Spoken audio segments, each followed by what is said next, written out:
Bonjour à tous. Nous allons débuter cette présentation. Donc, je vous souhaite la bienvenue aux portes ouvertes de l'UQAM, plus particulièrement à celle de la Faculté des sciences de l'éducation. Vous assisterez à une présentation express de tous les programmes menant au brevet d'enseignement afin de mieux les comprendre et les distinguer. Donc, si on fait un peu un court survol de ce que sont les programmes en enseignement à la Faculté des sciences de l'éducation. Donc, il y a 14 programmes menant au brevet d'enseignement sont offerts à la faculté et vous permettent d'accéder à la profession enseignante. L'UQAM forme à elle seule 25 des enseignants du Québec avec une équipe de professeurs et chargés de cours à la fine pointe des sciences de l'éducation. Les quotaires des derniers étudiants admis sont parmi les plus élevés des universités québécoises. Qu'est-ce qui distingue l'UQAM des autres universités? C'est une université urbaine située en plein cœur du quartier latin. Des équipes et des infrastructures de recherche reconnues y œuvrent quotidiennement. Sa faculté entretient des liens étroits avec le milieu scolaire. En complémentarité avec ces liens avec les milieux, l'accent est mis sur la formation pratique. Notre réputation est excellente dans les milieux scolaires parce que nous sommes présents lorsqu'ils ont besoin de nous. Je laisse maintenant la parole à Pierre Chastenay, qui vous présentera notre programme en EPEP. Bonne présentation. Oui, merci Henri. Bonjour à tous. Est-ce qu'on peut passer à la prochaine diapositive, s'il vous plaît? Alors donc, au sein du programme EPEP, on offre maintenant 2 cheminements. C'est une nouveauté depuis septembre dernier. Donc, il y a bien sûr le cheminement régulier, 4 ans à temps plein, mais on offre maintenant aussi un cheminement à temps partiel. Donc, ce sont les mêmes cours, ce sont les mêmes exigences, c'est le même programme, mais il s'étale sur 6 ans au lieu de 4, avec aussi un trimestre d'été des cours qui sont offerts donc en session intensive ou en session régulière. Au sein de la formation EPEP, il y a bien sûr une formation théorique qui tourne autour des concepts didactiques nécessaires pour enseigner toutes les matières au préscolaire et au primaire, donc français, anglais, mathématiques et puis aussi sciences sociales, univers social, sciences, technologies et ainsi de suite. Mais ce qui caractérise le programme EPEP de l'UQAM par rapport à bien d'autres programmes de formation au préscolaire primaire, c'est l'aspect pratique. Nous offrons plus de 1000 heures de stage, donc un stage par année dans différents milieux, à différents niveaux scolaires, qui vont vous permettre de vraiment mettre en pratique les aspects théoriques que vous aurez donc acquis dans le cadre de vos cours. Et puis, on offre aussi, tout ça est encadré par des activités intégratrices et puis des activités transversales aussi. On peut passer à la prochaine diapositive avec un portfolio de développement professionnel et culturel qui va être un outil qui va vous suivre durant toute votre formation et qui va vous permettre de porter un regard critique aussi sur le développement de vos compétences. Finalement, une autre caractéristique de notre programme en EPEP, c'est le profil d'approfondissement qui se déroule en 4e année de formation, où là, vous avez le choix entre 4 profils, sciences techno, les arts, la littérature et l'univers social. Prochaine diapo, s'il vous plaît. Donc, dans ces profils-là, vous allez vivre des expériences assez particulières, en particulier si vous choisissez les profils ruraux, sciences techno et littérature et créativité.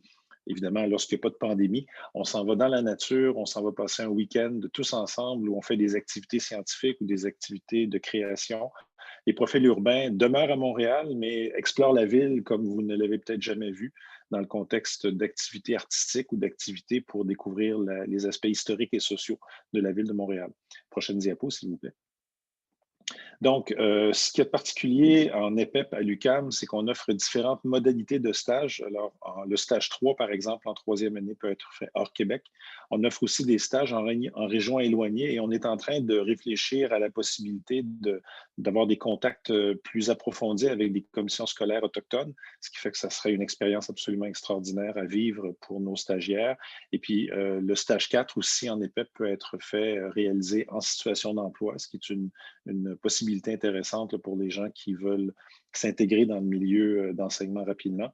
Puis au niveau des perspectives d'emploi, et je vais terminer là-dessus, à moins d'avoir vécu sous une roche au cours des dernières années, vous savez qu'il y a une immense pénurie d'enseignantes et d'enseignants et d'éducateurs et d'éducatrices au préscolaire et au primaire. Donc, les offres d'emploi vont vous tomber dessus avant même que vous ayez fini votre bac.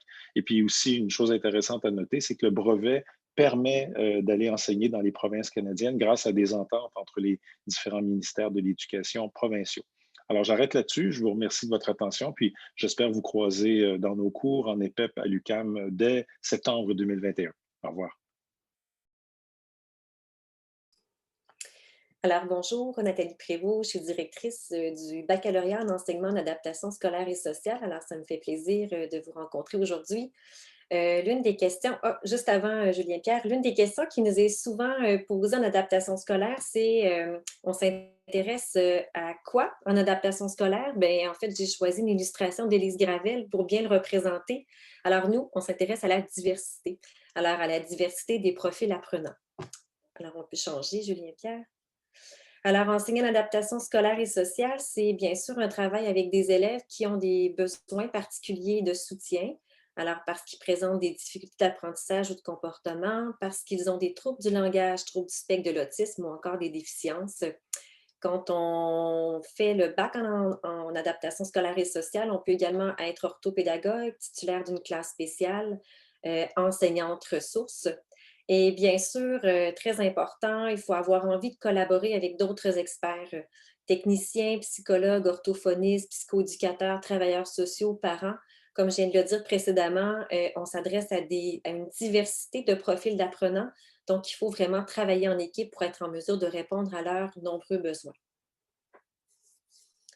Alors, c'est un programme qualifiant qui se déroule sur 4 années à temps plein. Et dès l'inscription, en fait, vous pouvez choisir entre le profil intervention préscolaire primaire ou le profil intervention au secondaire.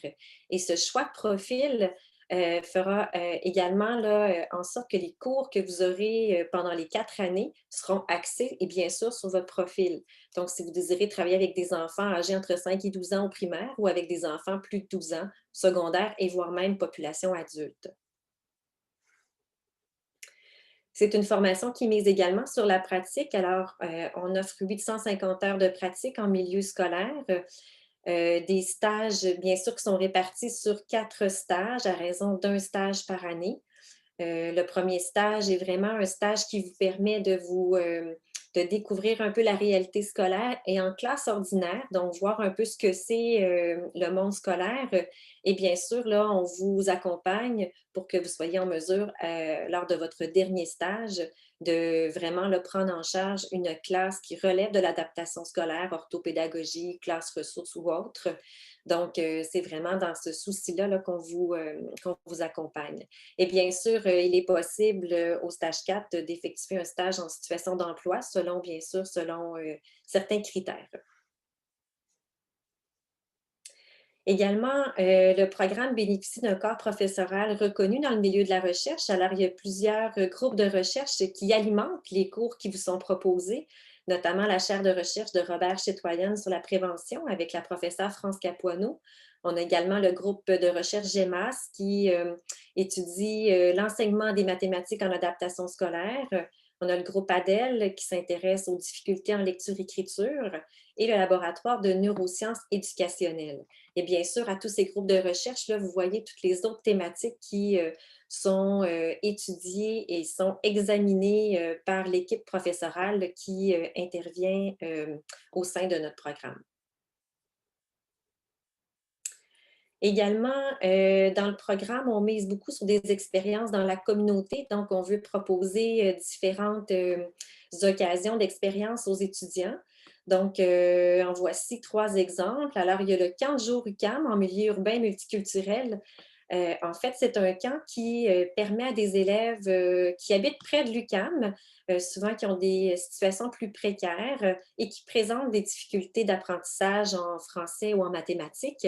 Ils sont invités à venir au camp à l'été à l'UQAM et ce sont des étudiants du baccalauréat qui les accompagnent et qui leur proposent toutes sortes d'activités. Bien sûr, là, sous forme un peu d'activités plus orthopédagogiques, mais je vous promets, ils n'y voient que du feu. Il y a un exemple justement sur la diapositive où on leur a demandé de s'imaginer journaliste et il y a même un journal qui a été publié où chaque enfant a présenté son profil de journaliste. Une autre initiative est un tutorat en ligne avec des élèves qui ont des difficultés scolaires, un tutorat qui est assuré par des étudiants de 3e et 4e année du bac C'est rémunéré et c'est fait en concertation avec différents organismes communautaires là, qui sont situés près de l'UQAM. Et également le centre de services orthopédagogiques qui est intégré au cours et qui permet en fait aux étudiants de vivre leurs premières expériences de diagnostic ou d'évaluation orthopédagogique d'élèves tout en étant supervisés là, par une équipe de professeurs dans le domaine. Alors, on vous attend et eux aussi. Alors, au plaisir de vous rencontrer.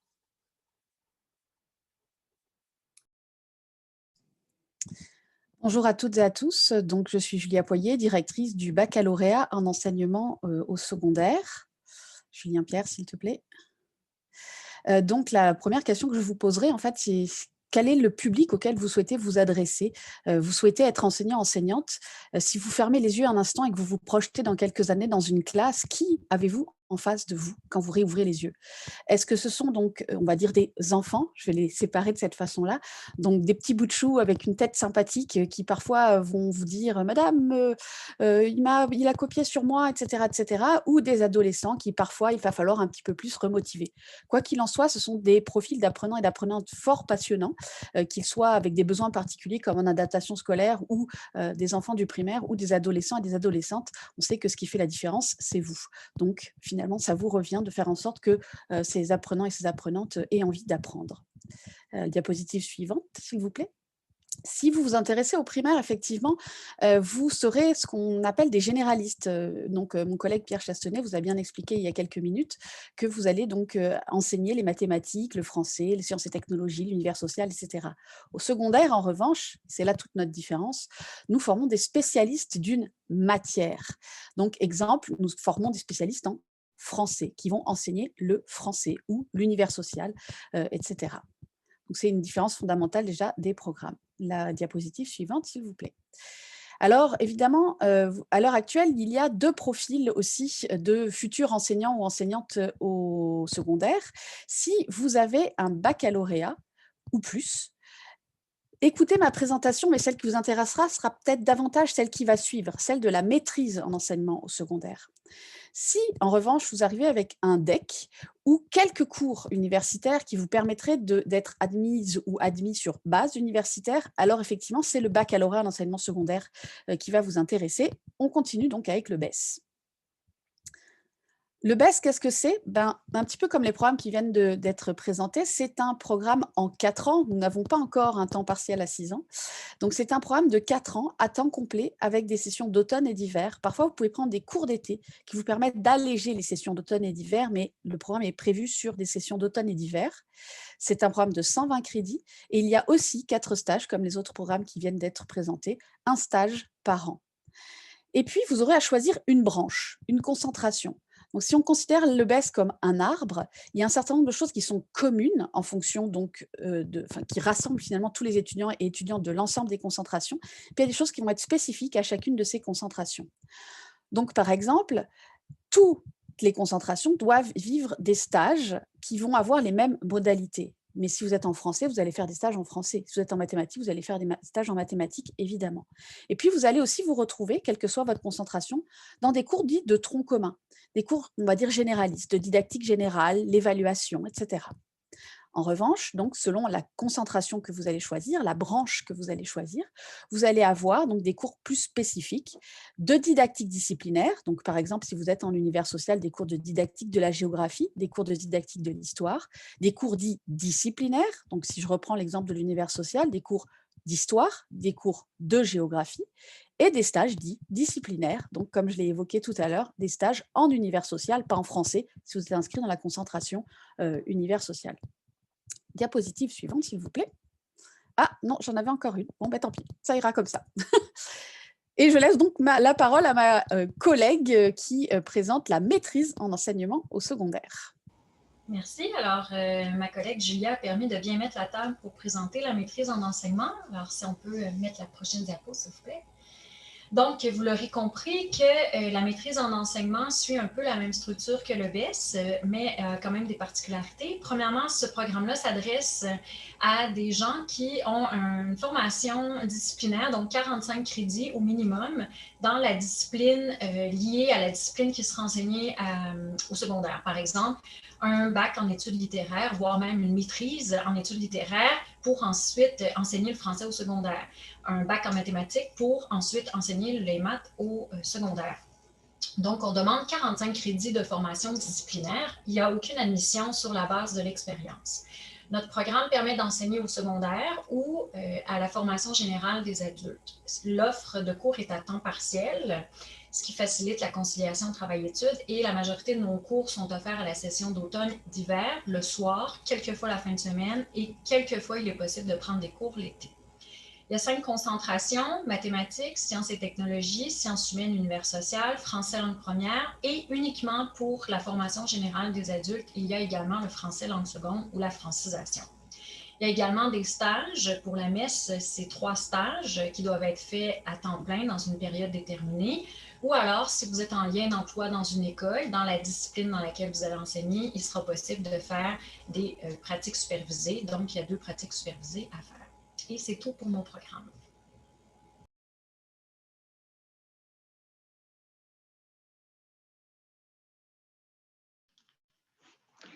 Alors, bonjour, Claudia Verrette, directrice adjointe du programme de l'intervention en activité physique, donc enseignement en éducation physique et à la santé. On change d'univers. Vous voici maintenant dans un gymnase avec des élèves du primaire et du secondaire, puisque dans notre baccalauréat, vous serez qualifiés pour enseigner aux 2 ordres d'enseignement. Est-ce qu'on peut passer à la prochaine diapositive, s'il vous plaît? Alors, nous recherchons des candidats qui ont un profil spécifique. Évidemment, souvent, vous venez nous voir en disant, avec l'intention de mettre les jeunes en action, de les faire bouger, mais enseigner l'éducation physique, ça va au-delà de faire bouger des jeunes. C'est aussi se former pour enseigner afin de développer, de favoriser le développement global des enfants et des adolescents que vous verrez dans les milieux scolaires. C'est vouloir être compétent pour accompagner les élèves à développer différents savoirs, des savoir-être, des savoir-faire qui vont tourner autour de 3 compétences disciplinaires: agir et interagir dans différents contextes de pratique d'activité physique. Alors ça fait référence au sport collectif et au sport individuel, mais aussi le fondement de notre enseignement en éducation physique, c'est que nos élèves adoptent et maintiennent un mode de vie sain et actif à l'école, mais aussi tout au long de leur vie. Donc, c'est avec ce désir-là qu'il faut venir nous voir au programme. Nous sommes aussi un programme actuellement à temps complet. Il n'y a pas de formation actuelle à temps partiel. C'est quelque chose à laquelle on va réfléchir dans les prochaines années, mais si vous portez votre candidature cette année, ça sera à temps complet. Et nous avons un peu une triade dans nos années qui est basée sur des cours en intervention, donc comment et quoi enseigner aux élèves, la didactique de l'enseignement en éducation physique. Alors ça, à chaque année, ce sont des cours qui se déroulent dans le gymnase, un peu, on pourrait dire, des cours format atelier dans lequel vous allez vous mettre dans la position de l'enseignant en éducation physique, mais avec des balises et un filet de sécurité. Et aussi des cours où vous allez plutôt réfléchir à votre avancement professionnel, à votre développement professionnel, à ce qui vous manque encore pour développer dans les prochaines années. Donc, cette triade-là, elle va se mettre en place toujours avec des stages. À chaque année, vous vivrez un stage. Il y en a 4 au total, 2 au primaire, 2 au secondaire. Alors, les 2 premiers se passent avec un de vos collègues en diade. Vous allez vivre un stage court au primaire, un stage court au secondaire. Et ensuite, ce sont les stages longs qui se passent de façon autonome. Même chose, un au primaire et un au secondaire. Nous avons maintenant la possibilité de faire, là c'est marqué un stage à l'international, ça serait une session à l'étranger pour l'instant. Nous sommes encore en train de réfléchir à la possibilité de mieux organiser les stages, mais ça sera quelque chose qui pourrait être possible pour vous lors de votre parcours. Et dans la particularité du baccalauréat de l'UQAM, c'est que c'est un des programmes en éducation physique au Québec où les gens sont le mieux formés à enseigner aux élèves qui ont des besoins particuliers. Parce que vous allez avoir tous les élèves dans votre gymnase. Alors, vous devez aussi être outillé, vous sentir compétent pour bien répondre à l'ensemble des besoins des élèves. C'est pourquoi on a des collaborations dans des cours avec le département justement d'adaptation scolaire et sociale, avec le département de formation et éducation spécialisée. Alors, vous allez être privilégié en venant à l'UQAM pour enseigner à ces élèves-là. Peut-être la dernière diapo, si c'est possible. Ah, il y en avait tout. Alors, j'ai bien hâte de vous voir dans nos gymnases l'année prochaine. Merci.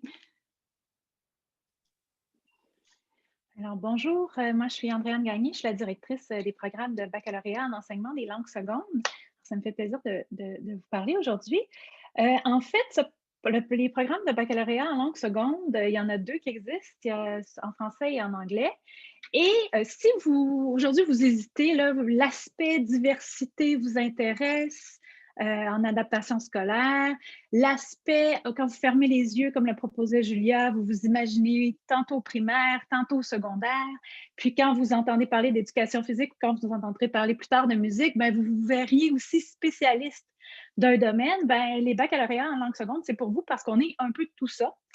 Une des particularités du programme en langue seconde, c'est qu'il mène vraiment à une diversité d'emplois.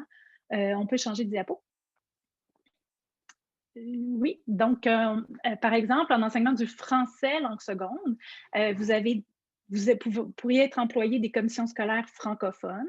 À ce moment-là, vous enseigneriez la francisation, par exemple en accueil ou en classe d'intégration linguistique. Vous pourriez être en soutien linguistique aux enfants non francophones qui doivent être scolarisés en français dans les commissions scolaires francophones.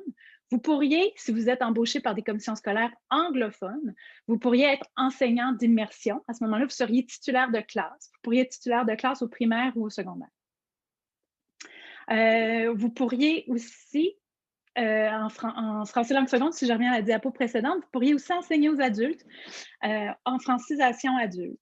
Et puis évidemment, en français langue seconde, que ce soit en français ou en anglais langue seconde, vous pouvez aussi enseigner dans d'autres pays et d'autres provinces que le Québec et d'autres pays que le Canada. Il y a les États-Unis qui sont possibles. On a des finissants qui enseignent aussi à Istanbul présentement.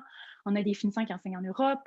Et puis, donc, c'est vraiment un brevet d'enseignement qui vous permet une diversité d'emplois ici à l'échelle locale, mais aussi à l'échelle internationale.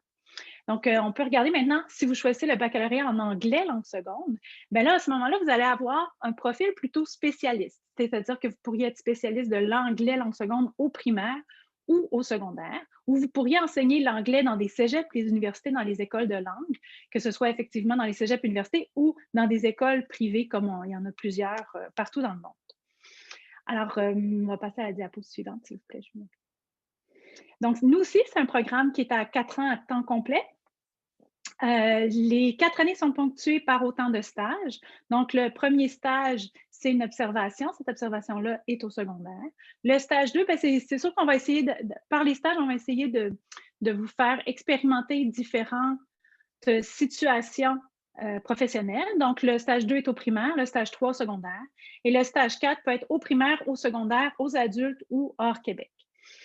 En français et en anglais langue seconde, il y a un certain nombre de cours qui est commun à tout le monde. Les cours de psychologie, par exemple, gestion de classe. Puis, il y a des cours aussi qui sont spécialisés pour chacun des 2 bacs. Donc, il y a des cours de spécialisation en anglais langue seconde et il y a des cours de spécialisation en français langue seconde.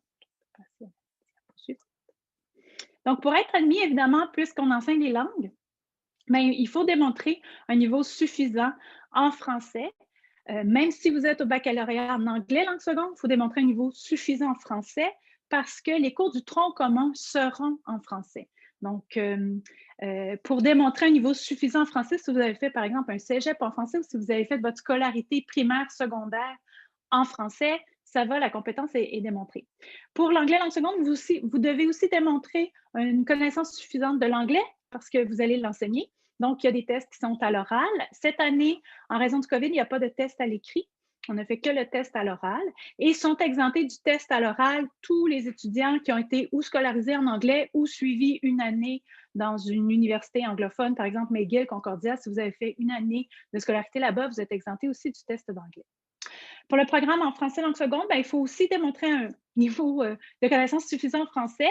Puis une particularité, c'est qu'il faut aussi démontrer un niveau suffisant en anglais parce que en stage, puis dans votre travail, vous aurez à utiliser l'anglais. Par exemple, si vous êtes embauché ou si vous avez un stage dans une commission scolaire anglophone, vous aurez à utiliser l'anglais.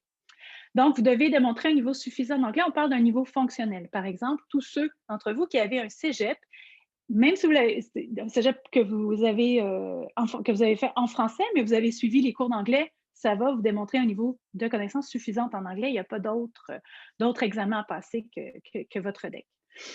Donc, voilà pour les admissions. Puis je pense qu'il me reste une dernière diapo. Donc, si ce programme-là est pour vous, c'est oui. Si vous êtes curieux des langues, curieux des cultures, si vous aimez voyager, si vous voulez un diplôme qui est un peu un passeport aussi pour aller travailler à l'étranger, c'est un programme qui est pour vous. Si vous ne savez pas encore, vous savez que vous ne voudrez pas être dans le même travail pendant toute votre vie, ce diplôme-là va vous permettre de changer de travail fréquemment durant votre carrière, si c'est ce que vous désirez.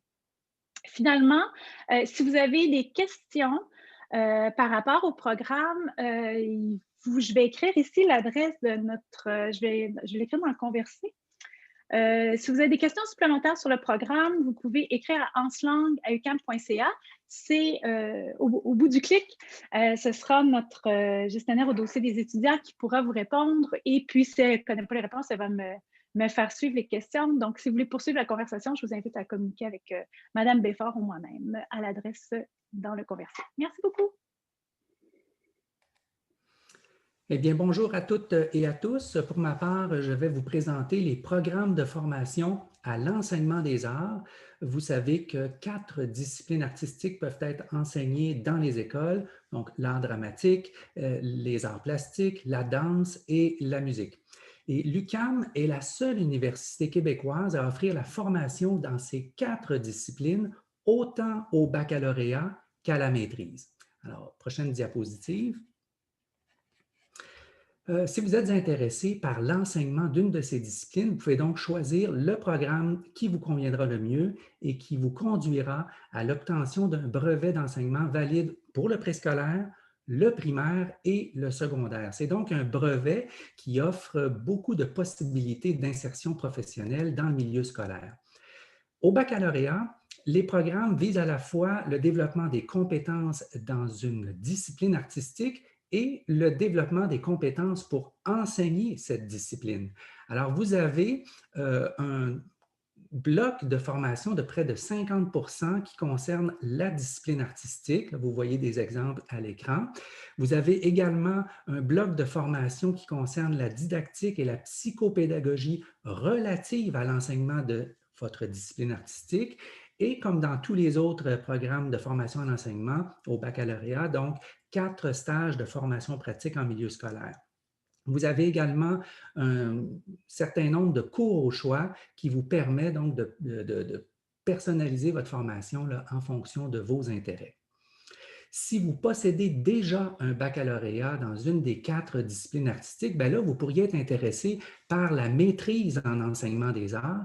Donc, c'est un programme qui, comme le baccalauréat en enseignement, mène au brevet.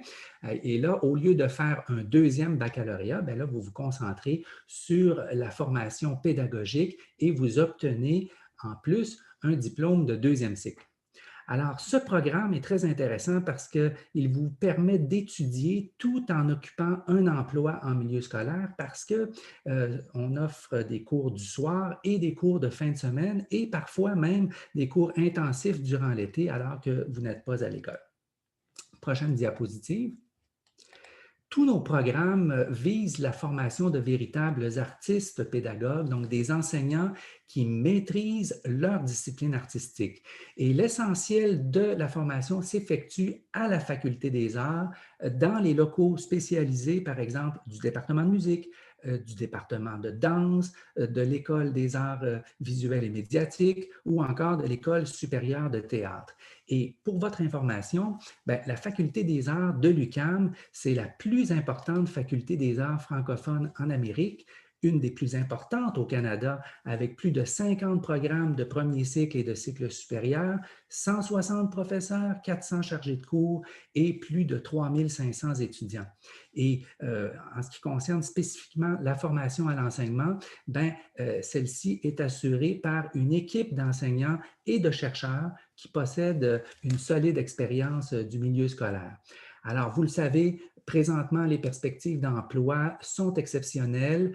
Si vous êtes au baccalauréat, vous pouvez bénéficier, comme dans tous les autres programmes en enseignement, donc d'un stage 4 en cours d'emploi, et vous avez accès aux mêmes bourses d'excellence et de persévérance que dans les autres programmes de baccalauréat ou de maîtrise. Et si vous, donc, vous désirez plus d'informations sur nos programmes, bien, rendez-vous sur le site Internet Étudier en enseignement à l'UQAM ou encore sur le site de la Faculté des arts. Et n'hésitez pas à contacter directement les programmes qui vous intéressent pour recevoir des réponses à vos questions. Et je vous remercie de votre attention. Oui, donc bonjour à tous et à toutes. Donc, mon nom est Annie Dubois. Je suis la directrice du programme de baccalauréat d'enseignement en formation professionnelle. C'est le baccalauréat d'enseignement en formation professionnelle, c'est un baccalauréat qui permet d'enseigner son métier dans les centres de formation professionnelle du Québec. C'est un programme qui s'adresse aux diplômés d'un DEP. Qui veulent éventuellement enseigner leur métier. Sinon aussi, les enseignants qui sont déjà dans les centres de formation professionnelle, qui doivent se qualifier pour obtenir le brevet d'enseignement, sont également là, des personnes là, qui participent à ces programmes. Prochaine diapositive, s'il vous plaît. Donc, le baccalauréat d'enseignement en formation professionnelle, c'est un baccalauréat qui est vraiment fait, comme je le disais tantôt, là, pour des gens qui sont déjà en exercice, mais aussi des gens qui exercent leur métier. Donc, soit des gens qui enseignent déjà ou encore des gens qui travaillent dans leur métier. Là, on peut penser à la coiffure ou à la mécanique. Donc, c'est un baccalauréat qui est principalement offert à temps partiel, qui offre un horaire vraiment flexible pour faciliter l'alternance travail-études. Donc, il y a des cours qui sont offerts principalement le soir, du lundi au vendredi, de 6h à 9h. Et il y a aussi des cours qui sont offerts les fins de semaine à raison de 6 rencontres par trimestre. Donc, les samedis et les dimanches, ça se déroule durant la journée. C'est des cours en présentiel, en hybride et évidemment aussi en ligne, là, compte tenu des circonstances là, dans lesquelles on vit présentement. On a un campus ici à Montréal, au centre-ville, mais on offre aussi des cours à Laval et en Montérégie. Donc, ça permet d'avoir une plus grande flexibilité là, pour pouvoir, je dirais, là, bien concilier le travail, études, famille. Évidemment, contrairement à mes collègues, les gens arrivent déjà avec l'expérience de métier, arrivent déjà avec leur DEP puis la pratique de leur métier. Donc, vous allez avoir, c'est un bac de 120 crédits, mais il y a de nombreuses reconnaissances d'acquis qui sont possibles. Donc, vous devez arriver en étant déjà un expert de votre métier, donc avoir au moins 5000 heures d'expérience dans votre métier. Et cette expérience-là va vous être reconnue via les différentes modalités qui vont vous être expliquées dans le premier cours du programme. C'est un programme, comme je le disais, qui est vraiment, je dirais, c'est une formation qui est complètement individualisée. Là, si on veut, vous allez à un accompagnement personnalisé qui va vous être offert tout au long de votre programme par l'assistante de gestion aux études. Il y a aussi des auxiliaires de programme et des enseignants associés qui sont là tout au long de votre parcours pour vous aider à cheminer dans ce programme, faire en sorte que vous puissiez, que ça se fasse d'une façon le plus harmonieuse possible. Donc, s'il y a une conférence qui va avoir lieu cet après-midi, en fin de, peut-être en début de soirée, on donnera plus de détails. Si jamais il y a des gens qui sont intéressés, on vous invite à aller écouter cette conférence. Puis aussi, je vais mettre tout de suite dans la discussion l'adresse, comme ma collègue Andréane, je vais mettre l'adresse du programme pour pouvoir, pour aux questions plus spécifiques. Donc, je vous remercie de votre attention. Donc, merci, chers collègues, pour ces explications éclairantes. Tous les programmes présentés dans cette conférence sont réunis sur le site étudier.ucam.ca Devenir enseignant. Je vous invite à vous rendre sur ce site pour découvrir quel programme en enseignement est fait pour vous et en apprendre plus sur les bourses offertes aux étudiants en enseignement. Merci pour votre intérêt à l'UQAM et à la Faculté des sciences de l'éducation. J'avais oublié de me présenter au départ, mais on va me présenter à la fin. Donc, mon nom est Henri Boudreau, je suis vice-doyen aux études de la Faculté des sciences de l'éducation et au plaisir de vous rencontrer dans notre institution et dans nos programmes.